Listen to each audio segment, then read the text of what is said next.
The snow fell softly on the market square that winter evening. Lanterns flickered against the gathering darkness.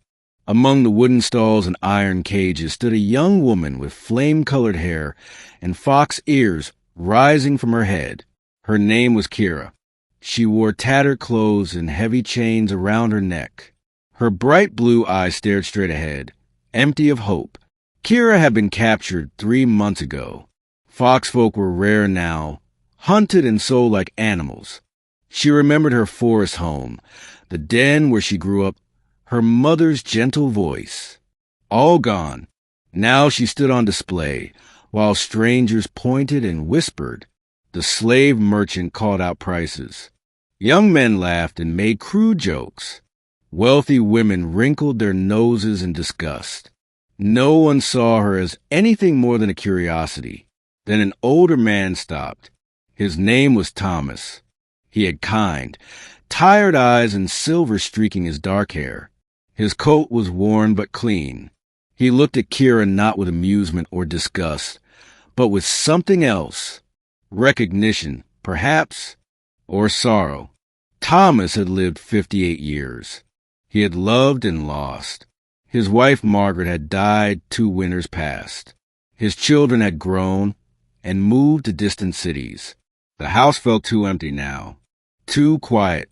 He came to the market each week, not really looking for anything, just filling the hours. He studied Kira's face.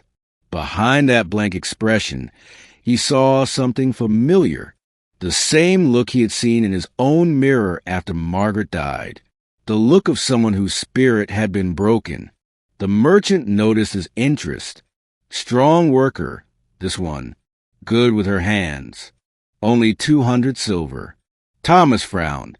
He had never believed in slavery. It seemed wrong, trading in lives. But he also knew what happened to unsold foxfolk. They were sent to the mines, or worse. He reached for his purse.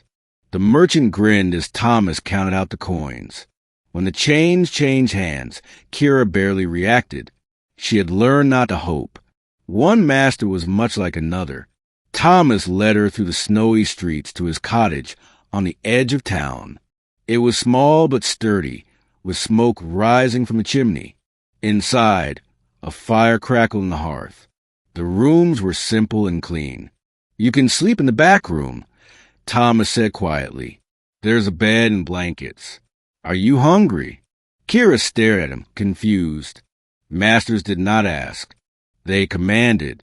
Thomas moved to the kitchen and began preparing soup. His movements were slow, deliberate. He cut vegetables with practiced ease, added herbs from jars on the shelf. The smell filled the cottage, warm and rich. He set a bowl on the table. "Please, sit and eat." Kira approached cautiously, like a wild animal unsure of a trap. She sat and picked up the spoon. The soup was hot and savory. She had not tasted anything so good in months. Tears welled in her eyes, but she blinked them back. Thomas ate his own meal in silence. When they finished, he said, "I will not hurt you, Kira. You are safe here." She wanted to believe him, but trust was a luxury she could not afford. Days passed. Thomas asked nothing of her. He did not chain her or lock her in.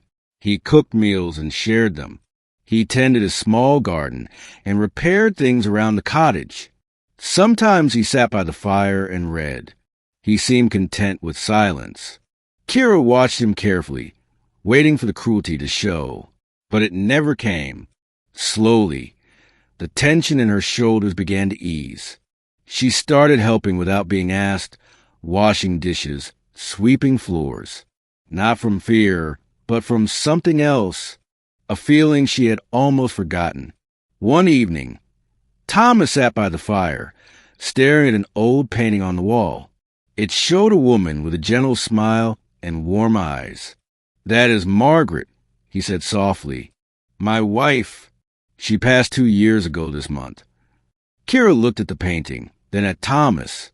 She saw the grief he carried, the way it weighed on him like a heavy cloak. "I am sorry," she said.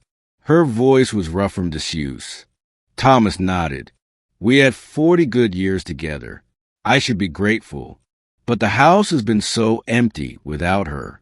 I suppose that is why I go to market, looking for something to fill the silence. Kira understood loneliness. It had been her companion for months. You miss your family, too, Thomas said. It was not a question. She nodded, unable to speak past a lump in her throat.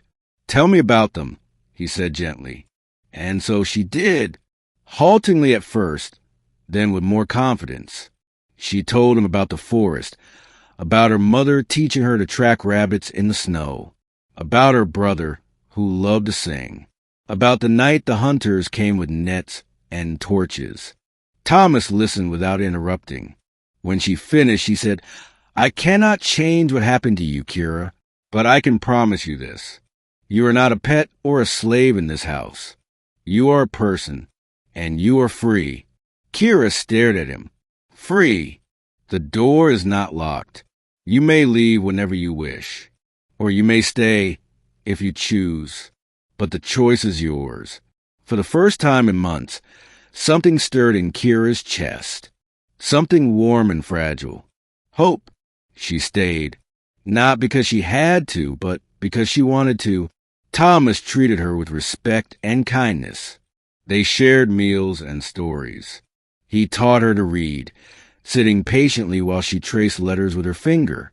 She taught him about herbs and tracking, knowledge from her forest life.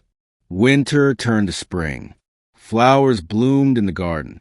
Kira found herself smiling more. The emptiness in Thomas's eyes faded. They were healing, both of them, in the quiet comfort of companionship. One day, a letter arrived from the city. Thomas read it slowly, his expression troubled. What is wrong? Kira asked, My daughter Julia is coming to visit. She did not know I purchased your freedom. She may not understand. Kira felt a chill of fear. Will she take me away? No, Thomas said firmly, but I worry she will judge me harshly. She has strong opinions about slavery. When Julia arrived, she was a stern woman in her 30s with her father's eyes. She embraced Thomas, then saw Kira standing by the hearth. Father, who is this? Thomas explained everything. How he had bought Kira's freedom. How she had stayed by choice. How they had helped each other through loneliness and grief. Julia listened, her face unreadable. Then she turned to Kira. Is this true? You stay by choice. Kira met her gaze steadily. Your father gave me something no one else would. Dignity, respect, a home. I stay because I want to. Julia studied them both for a long moment. Then her expression softened. I see. Then I am glad. You both seem happier than I have seen either of you in a long time. Relief flooded through Kira. She had found something precious here. Not just shelter, but belonging. Years passed. Thomas grew older, his steps slower, but his spirit was light. Kira remained by his side, a devoted friend and companion.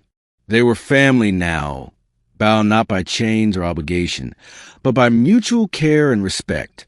And in that small cottage at the edge of town, two lonely souls had found what they needed most, each other.